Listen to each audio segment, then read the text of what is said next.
Potrei dargli un'orata sepoltura Most film revolutions arrive loudly. Flashy edits, new cameras, big headlines. But Roger Ebert believes some westerns rewrote the rules quietly. They shifted tone, morality, structure, even character psychology. And hardly anyone noticed at the time. Am I too late to wish you happy? Number 9. Ride the High Country. How'd we figure? $1,000 a shot? Yeah. Those boys sure... Hi, Mr. Western. Evening, honey. Oh, hey. Stop that. What did I do? Never mind what you did. Don't... Roger Ebert often pointed to Ride the High Country as one of those westerns that altered the genre from the inside out without receiving the recognition it deserved.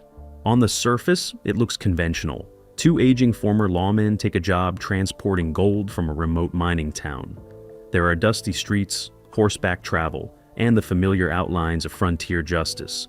It doesn't announce itself as a reinvention. It moves calmly, almost modestly, but Ebert understood that its revolution was tonal. Instead of glorifying youth, speed, and conquest, the film centers on decline. Joel McCrea and Randolph Scott play men who have outlived their era.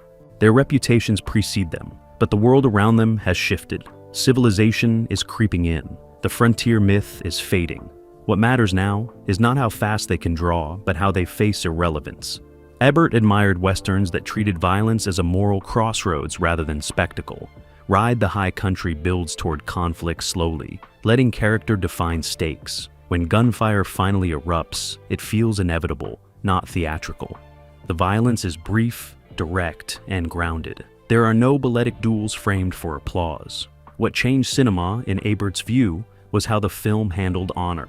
One of the aging lawmen is tempted by greed. The other clings stubbornly to principle. Their disagreement is not explosive at first. It unfolds in quiet conversations, in pauses between sentences. The Western here becomes a character study.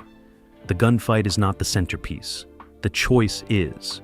That subtle shift influenced later revisionist Westerns that placed moral tension above action. Films that question the myth of frontier purity owe something to this structure, even if they rarely acknowledge it. There is also a quiet realism in how the film treats the younger characters. The mining camp is filled with crude, volatile men. The supposed romance between a young bride and her groom unravels under pressure. Violence here is tied to immaturity and insecurity, not noble rivalry. Ebert recognized that the film was dismantling romantic tropes without announcing it. Visually, Ride the High Country retains the sweeping landscapes audiences expected, but the framing often isolates its protagonists. They ride across vast spaces that seem to dwarf them. The frontier is no longer a canvas for triumph. It feels like a reminder of time passing. The final act is where the film's influence becomes undeniable. When one of the men stands alone to defend his code, the moment is stripped of spectacle. He fights not for glory, but for self-respect. And when he falls, it is not treated as operatic martyrdom. It is quiet, almost gentle.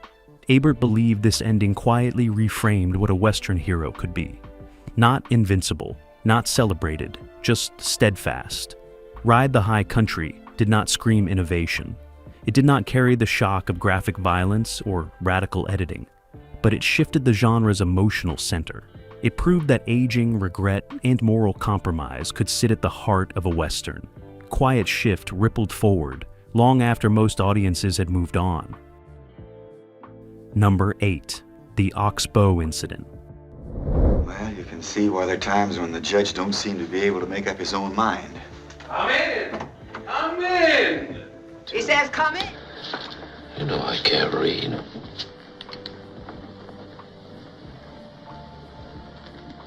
Roger Ebert often argued that some films change cinema not by inventing new techniques, but by daring to confront uncomfortable truths inside familiar genres. The Oxbow Incident was one of those films. On the surface, it looks like a lean Western. A posse forms, a crime has been committed. The men ride out to find the suspects. That setup could easily lead to a conventional manhunt filled with galloping horses and righteous gunfire. Instead, it becomes something far more unsettling. Ebert admired how the film strips the Western down to moral anatomy. There are no sweeping landscapes dominating the frame. Much of the story unfolds at night, under lantern light, faces half-shadowed. The darkness is not atmospheric decoration, it feels accusatory. These men are not riding toward glory. They are riding toward judgment. The premise is simple. A rancher has been murdered and his cattle stolen. 3 men are found near the scene with cattle in their possession. The posse assumes guilt. The accused protests their innocence. What follows is not a shootout. It is debate. That shift is where Ebert believed the film quietly altered the genre. Instead of resolving conflict with bullets, the Oxbow incident forces its characters to argue. Some demand immediate hanging. Others hesitate. The tension does not build toward a duel at high noon. It builds toward a vote. The Western becomes a courtroom without a judge. Ebert often wrote that great films ask audiences to question their own instincts. Here, the audience initially shares the posse's certainty. A crime has occurred. Justice must follow. But as the accused men speak, frightened, confused, painfully human, that certainty begins to erode. When the lynching finally happens, it is not stylized. There is no triumphant score. The camera does not romanticize the act. The men are hanged in a stark, matter-of-fact manner. The horror lies in its banality. Violence is not choreographed. It is procedural. That refusal to glamorize retribution, Ebert believed, planted seeds for later revisionist westerns and even modern moral dramas. The film shows that a group of decent men can make a catastrophic decision not out of malice, but out of fear and momentum. There is no heroic intervention at the last second. No writer arriving with exonerating evidence in dramatic fashion. Instead, the truth arrives too late. The rancher was not murdered after all. The men who were hanged were innocent. Ebert saw the ending as quietly radical. Most westerns of the era reassured audiences that justice prevailed. The Oxbow incident denies that comfort. It insists that violence, once unleashed, cannot be undone. The emotional weight falls not on the spectacle of death, but on aftermath. A letter written by one of the executed men is read aloud. His words are calm, forgiving, almost gentle. The posse listens in silence. Their faces register shame, not triumph.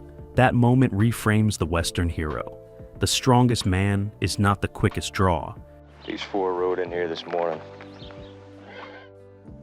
Do I need to introduce myself? I know I hear. Here, the myth is exposed as constructed. The violence at the center of the story is deceptively simple. Liberty Valance terrorizes the town. He wields power through intimidation and brute force. The eventual gunfight that ends his reign should be a triumphant climax. Instead, it is murky and morally complicated. The man celebrated as the hero did not fire the decisive shot. Ebert saw this twist as quietly transformative. It challenged decades of Western storytelling built on individual heroism. The true act of violence that shifts the town's future happens in the shadows. It is necessary perhaps, but it is not noble. The myth elevates one man while erasing another. That erasure becomes the film's most unsettling idea. Violence here is not staged as spectacle. The gunfight itself is brief, almost anticlimactic. There is no extended choreography, no slow-motion glory. Just a moment in a dark street that will be remembered incorrectly for generations. Ebert admired that restraint. It forces the audience to confront how meaning is attached after the fact. What changed cinema, in his view, was the film's insistence that history is curated. The Western had often portrayed the frontier as a space where moral clarity was achieved through decisive action.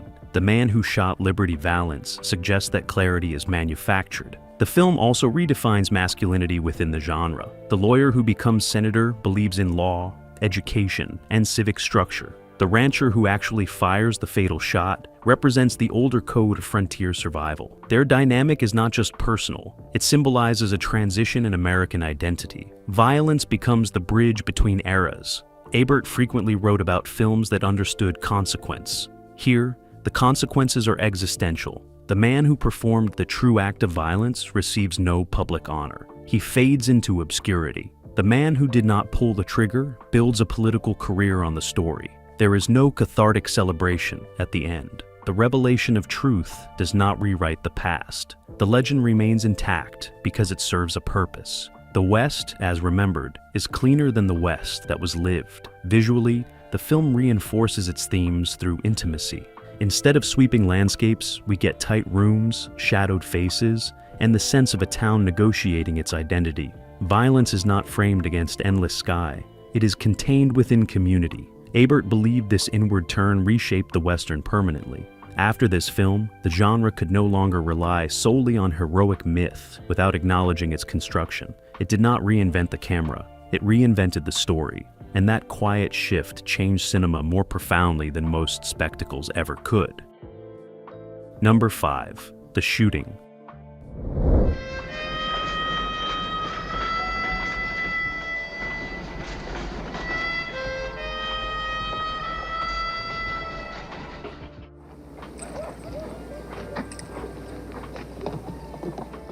Roger Ebert often argued that some westerns changed cinema not by expanding the genre, but by stripping it down until only unease remained. The Shooting was one of those films. At first glance, it barely resembles a traditional western. There are no bustling towns, no large posses, no clear moral objective. Instead, the story follows two men who agree to guide a mysterious woman across a harsh desert landscape. They do not know her full purpose. They do not ask enough questions. And that uncertainty becomes the engine of the film. Ebert believed the film quietly altered the grammar of the Western by embracing ambiguity. Most Westerns establish a clear trajectory, a rescue, a revenge, a defense of territory. The Shooting offers no such clarity. The journey itself is opaque, motives are concealed, conversations are clipped and loaded with implication rather than exposition. Violence, when it appears, is abrupt and unsettling. A shot rings out from an unseen location. A man falls. There is no dramatic buildup, no swelling music to signal the moment's importance. The act feels arbitrary and disorienting. Ebert admired how the film treated violence as intrusion rather than climax. The desert setting reinforces that tonal shift. The landscape is barren and relentless. Instead of the sweeping grandeur often associated with Western iconography, the terrain feels oppressive. The characters move through it as if trapped in a psychological maze. Ebert often wrote about how environment can shape narrative mood, and here the land seems to amplify paranoia. One of the most significant changes the film introduced was its refusal to explain itself fully. As the journey continues, tensions rise between the guides and the woman. Trust erodes. The audience is denied easy answers about her true intentions. When gunfire finally resolves the tension, it does so without moral clarity. The violence does not restore order. It deepens confusion. Ebert believed that this embrace of ambiguity influenced later revisionist westerns and even modern thrillers. The Shooting proved that a western did not need heroic framing to function. It could operate as existential drama, where violence emerges from uncertainty rather than ideology. The performances contribute heavily to this effect. The men are not mythic figures of frontier virtue. They are wary, flawed, visibly uneasy. Their decisions are driven less by righteousness than by momentum and fear. The woman at the center of the story exerts quiet control, her composure masking purpose. Violence in this film feels like the inevitable outcome of mistrust rather than a dramatic necessity. What Ebert saw as transformative was the film's tonal consistency. There is no release valve of humor or a romantic subplot to soften the edges. The atmosphere remains tense and spare. The pacing resists conventional peaks.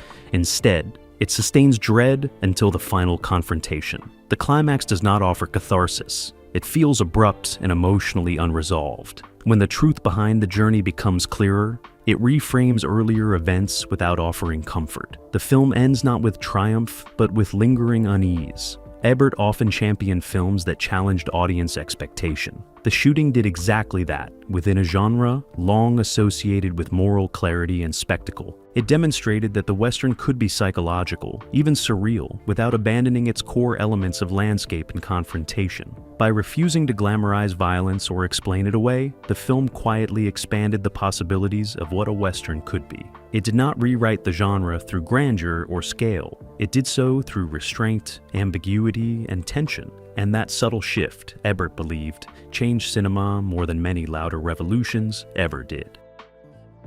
Number 4. Day of the Outlaw. Thank you.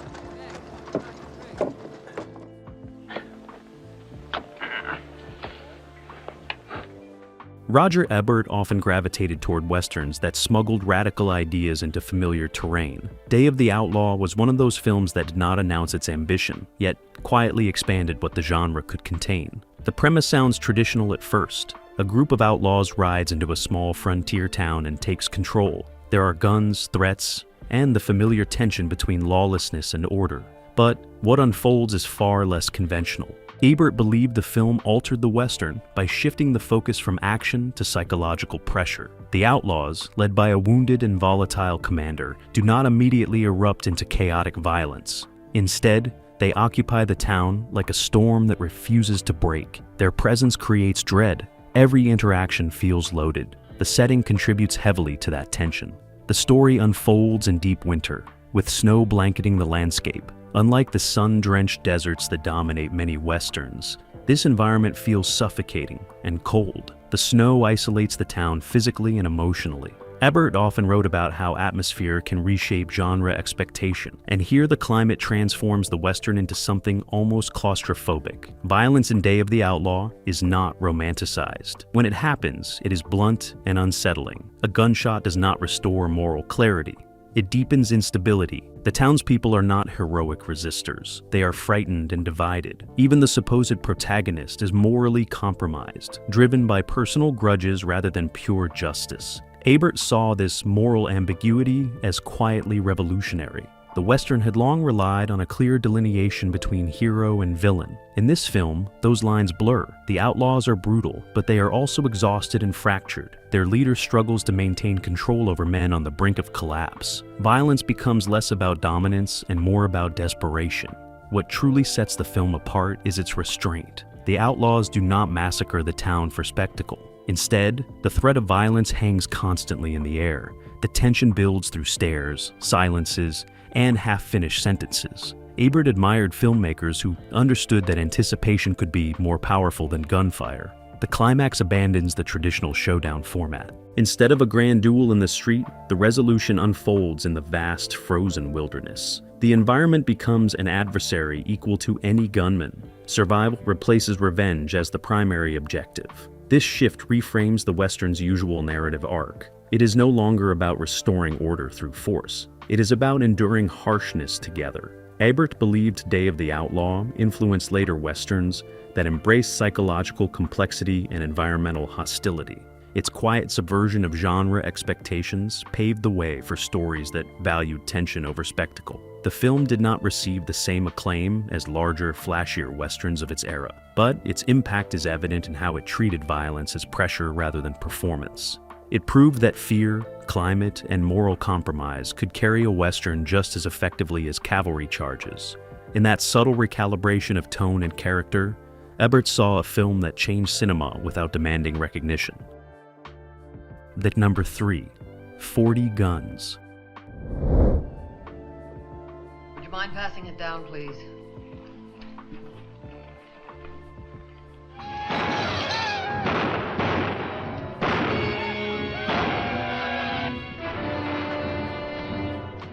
Roger Ebert often argued that some Westerns changed cinema not by rewriting the plot, but by reframing who held power inside the frame.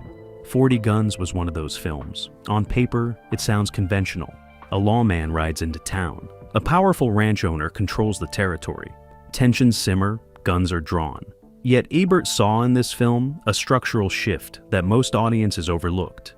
The most striking element is the character of Jessica Drummond, the land baron who commands an army of hired riders. She is not a secondary presence or romantic subplot. She dominates the screen from her first entrance, galloping across open land with a force of men behind her. The image alone unsettled expectations. Westerns had long centered male authority. Here, authority arrives in the form of a woman whose influence rivals any frontier patriarch. Ebert believed that inversion quietly expanded the genre's possibilities. Violence in 40 Guns is not simply a test of masculine honor. It becomes a negotiation of power between equals. Jessica is neither caricatured villain nor helpless victim. She is strategic, emotionally layered, and fiercely independent. The film's visual style also contributes to its underappreciated influence. Director Samuel Fuller stages gunfights with startling immediacy. The camera moves boldly. Shots ring out without ornamental buildup when a character is killed by a shotgun blast at close range. The moment is abrupt and shocking. There is no romantic framing to soften it. Ebert admired how Fuller treated violence as raw interruption rather than ritualized duel. What changed cinema, in Ebert's view, was how the film merged melodrama with frontier brutality. Relationships drive the conflict as much as territory does. Jessica's loyalty to her reckless brother complicates every decision.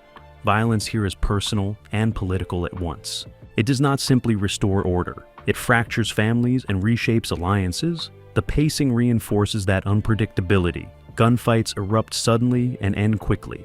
There is little of the prolonged stare-down that had become standard in the genre.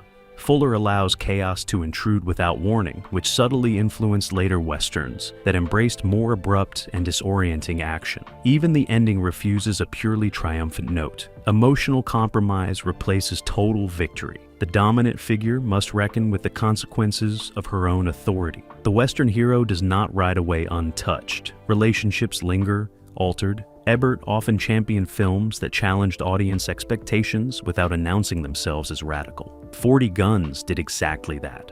It presented a frontier where power dynamics were fluid and violence carried emotional complexity. The film did not receive the acclaim of more iconic westerns, but its influence is visible in later stories that foreground strong female figures and treat gunplay as volatile rather than ceremonial. It proved that the western could expand its emotional and political range without abandoning its core imagery.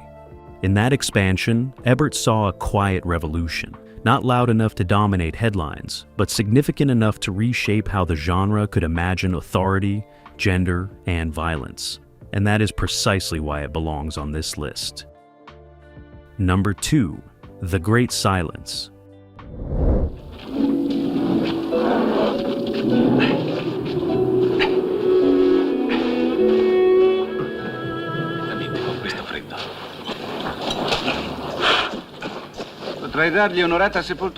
Roger Ebert often admired westerns that refused to comfort their audience. The Great Silence was one of those rare films that did more than tweak the genre. It detonated one of its most sacred assumptions. Set in a snowbound frontier town, the film already looks different from the sunlit deserts most audiences associated with the western. The landscape is cold, white, and merciless. That visual shift alone changes the tone. The West is no longer expansive and triumphant. It feels suffocating and fatalistic. Ebert believed what truly made The Great Silence transformative was its moral architecture. The protagonist, a mute gunfighter known as Silence, protects outlaws who are being hunted for profit by bounty killers. The legal system has been corrupted. Lawmen collude with mercenaries. Justice is transactional. Violence in the film is not framed as noble. It is bureaucratic. Bounty hunters kill not out of personal vendetta, but because the system rewards them for it. Ebert often wrote about how westerns traditionally reassured audiences that law and order, however rough, ultimately aligned with morality. This film dismantles that reassurance. The confrontations are staged with chilling restraint. Gunfights are brief and brutal. There is no heroic flourish, no swelling score to suggest destiny. The snow absorbs sound, making each shot feel muted and final. When characters fall, they do so without theatrical pause. What changed cinema, in Ebert's view, was the ending. Without resorting to spectacle, the film denies the audience the catharsis they expect. The hero does not prevail. Justice does not triumph. Corruption remains intact. The final confrontation unfolds in a quiet room, and when it ends, it leaves devastation rather than restoration. Ebert saw this as a radical break from decades of Western storytelling. The genre had been built on mythic resolution, the lone gunman standing tall after chaos. The Great Silence insists that systems of power can crush even the most principled individual. That bleakness influenced later revisionist westerns that embraced moral ambiguity and tragic outcomes. The villain, played with calm menace, is not hysterical or flamboyant. He is polite, articulate, and terrifyingly rational. His violence is methodical. Ebert admired how the film avoided caricature. The antagonist does not rant. He enforces policy. The use of silence throughout the film heightens tension. The protagonist's muteness is not a gimmick. It underscores isolation and vulnerability. Words cannot negotiate survival. Only action can, and even that proves insufficient. Visually and thematically, The Great Silence stripped the Western of its romantic core. It replaced the myth of redemptive violence with the reality of institutional cruelty. Ebert believed that shift quietly reshaped what audiences could accept from the genre. The film did not receive widespread acclaim upon release. Its tone was too grim, its ending too uncompromising, but its influence can be traced in later westerns that abandoned guaranteed heroism. In refusing to reward virtue with victory, The Great Silence altered the genre's moral contract, and in doing so, it changed cinema more than it was ever credited for. Number 1. McCabe and Mrs.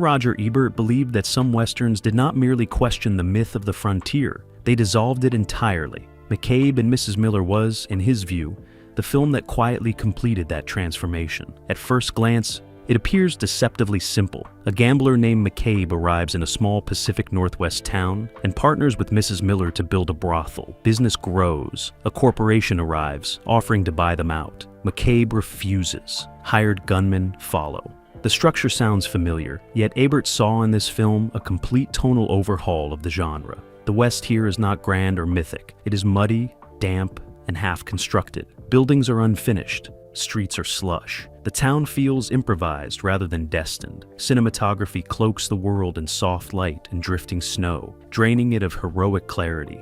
Ebert admired how the visuals undermine traditional Western romanticism. Violence, when it finally comes, is not staged as operatic justice. The hired killers sent by the corporation are not flamboyant villains. They are quiet, professional, and chillingly indifferent. Their presence signals inevitability rather than dramatic confrontation. McCabe himself is no archetypal gunslinger. He brags about past exploits, but the film quietly suggests his stories may be exaggerated. He is entrepreneurial, nervous, and increasingly outmatched.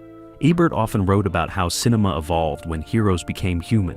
McCabe embodies that shift. The climactic violence unfolds in falling snow. There is no crowd gathered for a duel, no music swelling to frame destiny. McCabe scrambles through alleys and behind buildings, firing shots in panic. The gunfights are messy and uncertain. He is wounded. He struggles to reload. Survival feels accidental rather than triumphant. Ebert believed this sequence permanently altered how Western violence could be portrayed. It rejects ceremony. It emphasizes vulnerability. Each shot is not a declaration of dominance, but a desperate attempt to stay alive. Simultaneously, the town is preoccupied with saving a burning church. The cross-cutting is deliberate. The community's focus is elsewhere while McCabe fights alone. The Western hero is no longer the center of civic identity. He is peripheral. When the final gunshot lands, there is no celebratory silence. McCabe collapses in the snow, alone and unnoticed. The town continues functioning. Mrs. Miller retreats into an opium haze. There is no restoration of order, just continuation.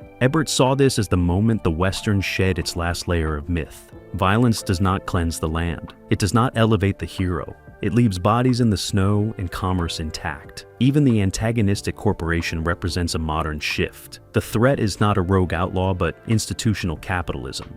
The frontier is not conquered by courage. It is absorbed by business. McCabe and Mrs. Miller did not shout its revolution. It whispered it through atmosphere, character, and consequence. It proved that the Western could exist without moral reassurance. In stripping the genre of its heroic illusion, it changed cinema quietly but permanently. Ebert believed true revolutions in film rarely announce themselves. These Westerns did not dominate headlines, but they reshaped tone, morality, and expectation. They challenged myth and redefined violence, and in doing so, they altered cinema in ways most audiences never realized.